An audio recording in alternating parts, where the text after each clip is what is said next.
Hello everyone, it's Tailz from Studio Wildfire here. Sorry to keep you all waiting, but my software needed updates. Oh, it's fun when you've got to go and redo all your settings. Anyway, today we're going to be talking about the new isometric map tiles that I've been playing around with and creating. So let's get into it. Let me just fix up my graphics tablet here. There we go. Hopefully this stream is actually working, so let's get started. As some of you may already know, I released an experimental set of isometric map tiles about a month or so ago, and it didn't have too much in it. It had a few walls, a few floors, and bits and pieces, but I've created a few more bits and pieces since then. So let's start with the essentials, which is basically your blank. Well, let's start with what's in the pack so far. So as you can see here on the screen, we've got a blank page layouts. That is, if we have a look, it's got a couple of Photoshop documents in it, pre-set up, so you can create your own documents. So there's an A1, A2, A3 size documents. There's also an experiment, which is just a little map that I was experimenting about before I made the stream. So there it is. So that's in there, so you can have a look at it, how I put it together. But we're going to create a new one from scratch. So let's go back to here. So you can use these. The A1, A2, A3, they're all paper sizes. A3 is basically double the size of an A4 piece of paper. A2, double the size of an A3, A1, double the size of a A2. A1's pretty much the biggest you'll ever want to use, but we'll use an A3 for the moment. The page is, I've set up the page landscape, and it's got the isometric grid already put down. Now the isometric grid is, I've set it to be 100%, but I'll admit I like to make it quite transparent. So let's set this down to about 10%. There we go. And then we'll lock that again. Okay, so that's in the blank page layouts. Now, just so, for those of you who are keen to know, the layouts are all 300 DPI, so they're print ready. You can go and print this out. It'll be high quality. It'll look fantastic. Now, okay, so let's get to the actual pieces. You'll find in the folder the usual, what I have in most of my map tile sets. There will be floor tiles and wall tiles. Now, with building isometric maps, it's usually a good idea to have a bit of a plan on what you're going to be building, because the layering of each element actually becomes quite important, as I'll show you in just a moment. So when you're creating a map, create a new layer, call it plan. Oops. This is what you're planning to build. So let's just go to the paintbrush. Yep. So let's just say we want to have a room here, a corridor coming up this way, another corridor coming off there, maybe a door here. Oh, hang on, I'll do it like this. Oop. A door on both of these. Where's my erase tool?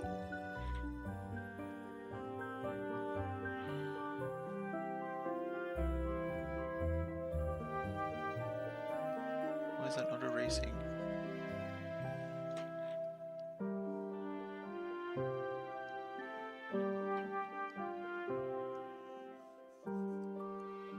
Oh, it's only 10%.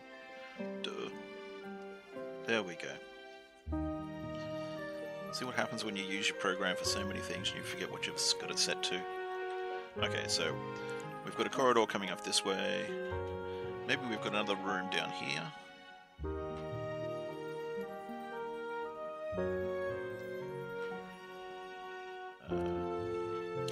you'll see why.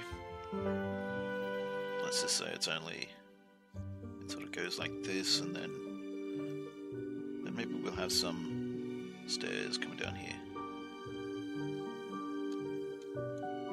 So that's our plan. That's our plan. Now, the reason why it's pretty important to plan these things out, and let's make this plan, transparent as well, is because as you place things, you want to be placing from the back of the map down this direction. And it's quite important, and I'll show you that in just a moment. So let me get rid of that. Because as you place things down, you'll see that the tiles that are...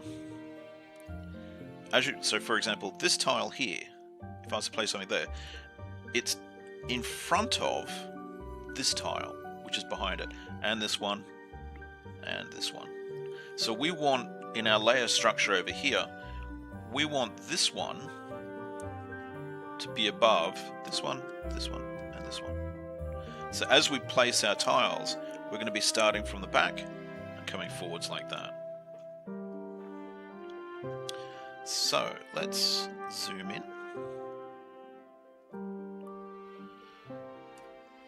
And again, so we'll begin up the back here. So let's begin with our wall.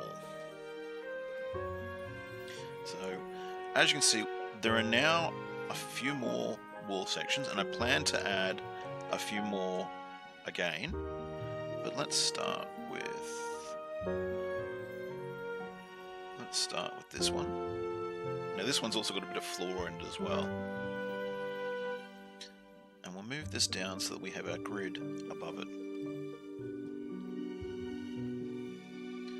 Now one thing with this map set is you don't have to be too worried about getting it exactly in place. Because it is 300 DPI, you do have a lot of pixels to play with. The whole idea is get it to look good. Get it in place, get it looking good, get it roughly where you want it. You don't have to be absolutely pixel perfect. So, because with my other map tiles collection, where there are only 180 pixels per each square, so for example, this square here is a little bit over 300 DPI in size, whereas my regular ones, which are actually top down, they're only about that big compared. So you can see it's a lot more pixels to play with. So you had to be a lot more fine on pixel placement for the top down ones, which were a smaller scale, dedicated to virtual tabletop stuff. But this larger stuff, these larger isometric tiles, I've designed them with print in mind, that you're printing out these, or they are also good for virtual tabletop, but I had print in mind for this because I had a lot of people asking me for higher resolution material. So this is where this is headed. You can still use it for virtual tabletop, but print was the objective. Okay, so let's think about how I'm going to do this. So I'm going to have another wall coming off here, and another wall coming off here. So this is where it's going to be a little bit interesting, because we're going to have different textures overlapping here. But because I'm going to whack a door over the top of it, shouldn't matter too much. So let's have a look at what wall section we'll use. Let's put this one. So this will be around about here. Now you can see on the wall sections, I'm lining up where the edge, like where this brickwork turn edge is up the top here, I'm lining that up. I'm not worrying too much about the other side. But I might actually put this behind this one, so we get this edge coming through more. Over here, I'll use this one. Oh, no, I don't want to use that one. I want this side, this turn. So let's pop, what is this one? This one looks like pretty cool. So let's pop that. Coming through here.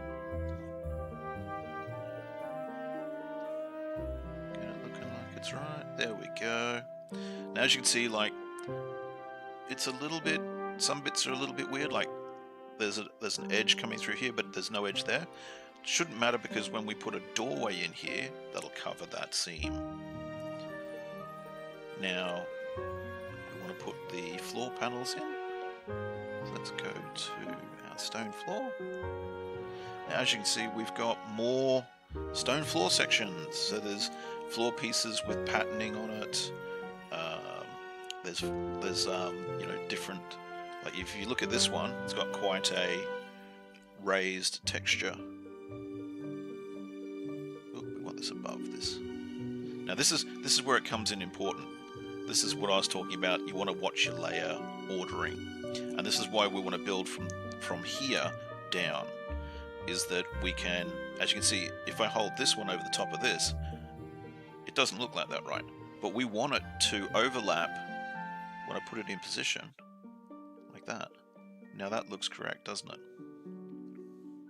So we'll put another one over here.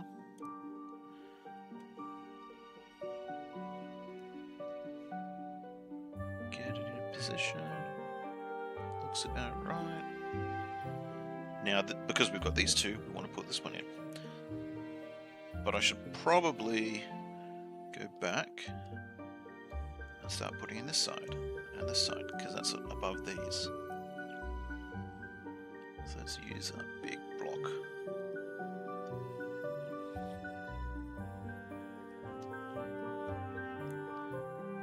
That's this one coming through here.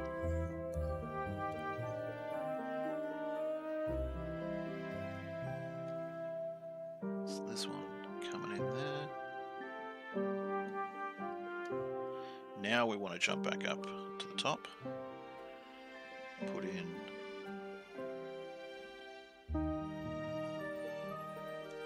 this one.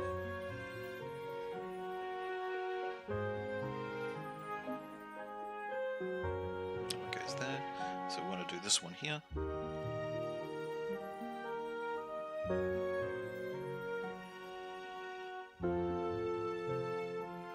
So a good way to think of it is you're doing each row or each line. So for example, this square here, this square here, this square here. So everything on this line you want to do at the same time.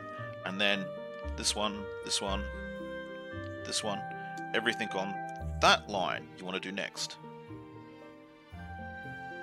That way you get all the overlapping quite right.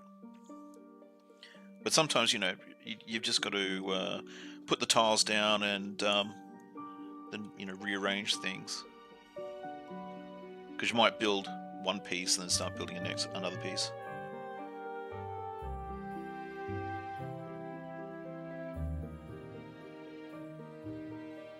There we go. So now I'm going to come down and do the next row. And this is where I have these ones come in. The textured map again.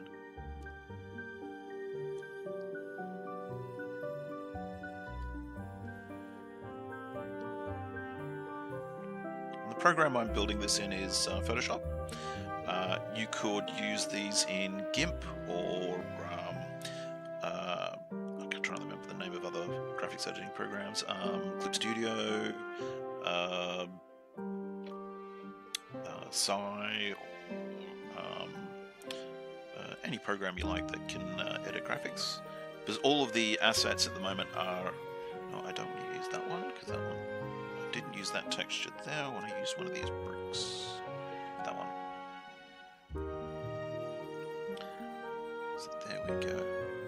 So as you can see, if I just zoom out, we've got our room starting to come along.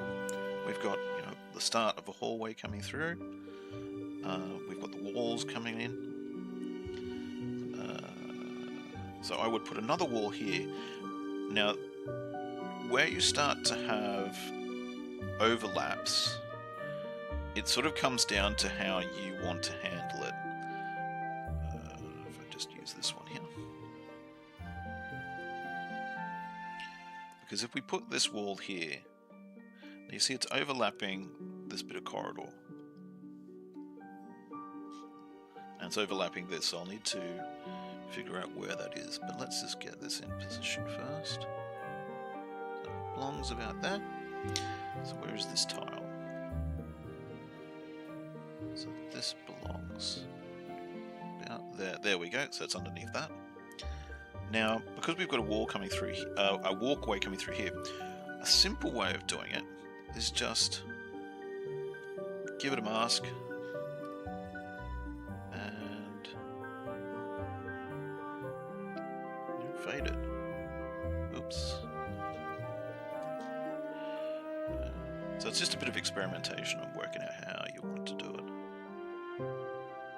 Fade it that way, let's fade it this way. So that way you can see that the wall's there, but you can also see that there's like a passageway behind it. And obviously, if there was more wall coming down here, you'd fade it so that that wall would sort of fade continue through the rest of the wall segments. But we don't have any more wall there. Let's try and create a little bit more of that passageway.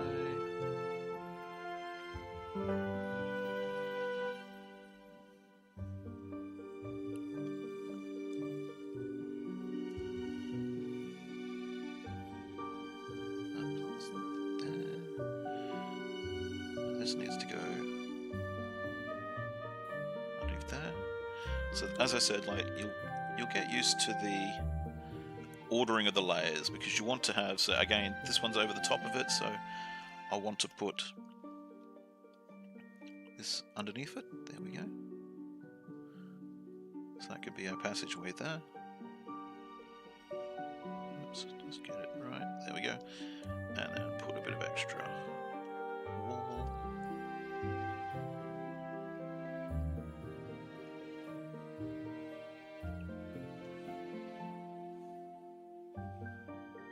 So where's this wall? That one there. So let's just make him red so I know where he is. Because I want that one underneath him. Come on, scroll down. There we go. So let's just put that in the position. And then put another piece in.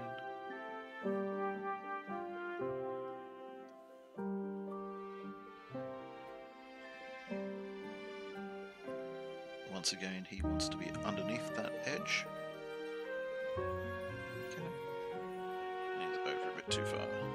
There. So again, it's just, getting it so it looks right.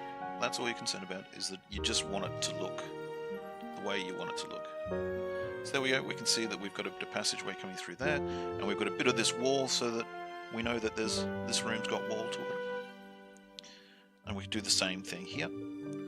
But I might leave that as is, because I want to make this a little shorter video. So what we'll do is we'll move down here, we'll make this room, and we'll make a bit of staircase. So, whoops, wrong button. So we want to have, come back up the top.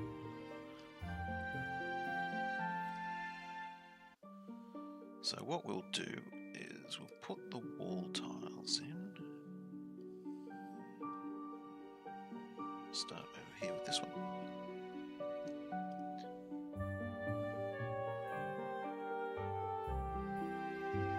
So go back into 100%.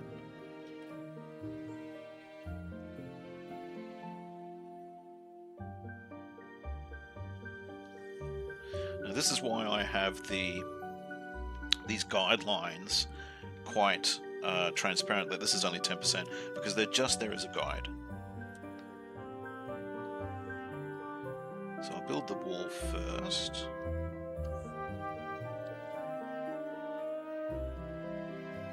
Then I'll come back and put the floor over the top.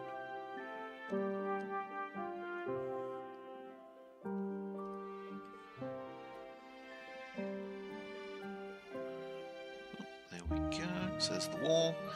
Now we do the floor. Let's use some of those funky tiles. So where's my end segments? There we are. So we want this one.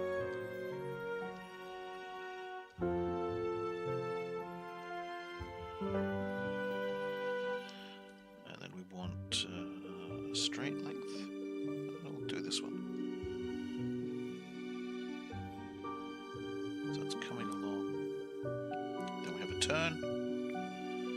Oh, I was going to do a room in here. Let's not use that one. Let's use the T intersection. Where is it?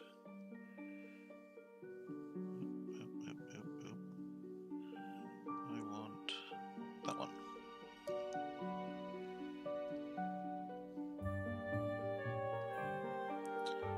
Now we'll do these two. So we want a cornery piece. Let's go this one.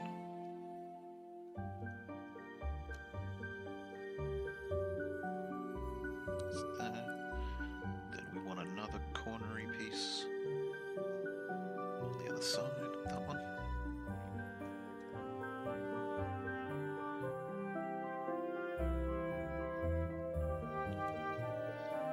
And let's go for another. So how we have the stairs come off straight here, so we'll just want another corner. That one.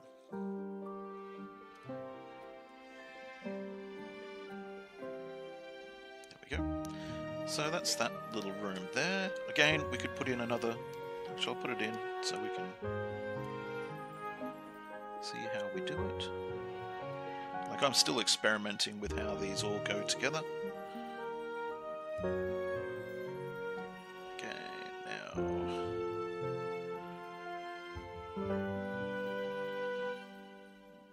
So this one needs to go under that one. There we go. That looks right. So then we want to fade this out a bit. So let's put in a mask. And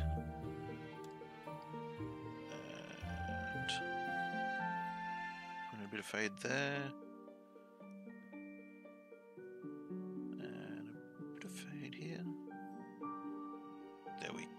So we know that there's a wall there.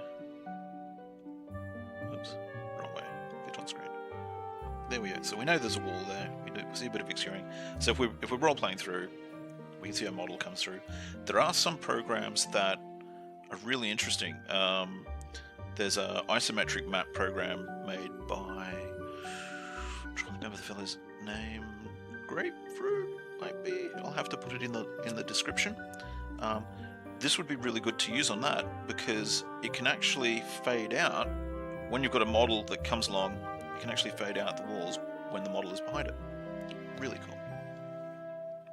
I kind of created this with that application in mind. Now, this is the interesting bit where we come along and we want a wall. We want a wall that's going to be behind the staircase. So let's create. So we want to come back up the top because this is going to be over the top of this. So let's start off putting it low. So the staircase is going to go over the top of this. So this is actually quite low, but we're going to be fading this. So we put that there, and then we'll put another piece.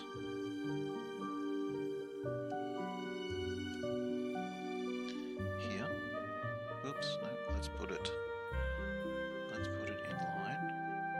So it would be about here.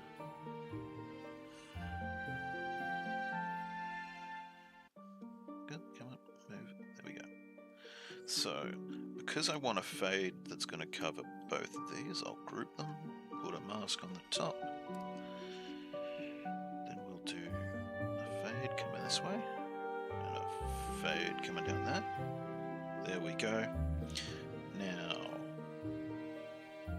we want to have a look for our staircase. So, again, floor tiles, usually where I keep them, steps. Here's all our different stepping pieces. So let's just use... Which one?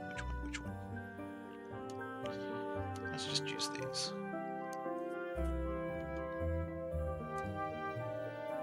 So this one will start around about here.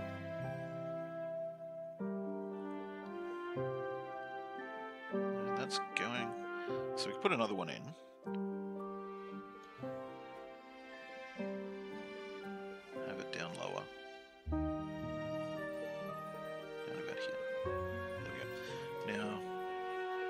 this is where it comes a little bit funky. So we want to, so we don't really want that ending off just there. Well, I don't. So let's go back, get some walls.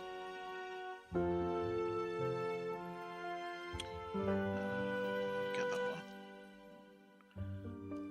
Now we want this behind these, so that we can sort of fuzzy fade this in. You know, it just has to look like it belongs. There we go. And there is a quick build of an isometric map. Let's get rid of our plan. You know, this is the foundation. This is something that you can start building with. You know, you'd work this up more. You'd go and put in, like I'm making some test props. So you know we could have there's a little table that's in there, put it in the corner. Then we could have somewhere where they go and sit and have some food, and maybe there's a fellow that's adventuring through as well. So it's this pack of isometric tiles. It's still in the experimental phase. Please let me know what you think of it. Whether there's any particular pieces you want me to add in, things you want me to take out, things you want me to tweak, whatever you'd like, let me know in the comments, and I'd love to hear what you think of it. Thank you very much. Oh, at the moment, the pack is only available to my Patreon subscribers. Everybody who's on the Patreon gets access to all of my experimental stuff, so this is in the experimental section of the project library. So please have a look, have an experiment, you know, dabble with it, tell me what you think, whether you think it needs more pieces, or obviously it needs more pieces, but if you think it needs something specific, let me know. I desperately need to know whether, you know, you guys think it's something to pursue. Thank you very much. Please remember to like, subscribe, ring the bell, all that sort of jazz, and I will see you all next time.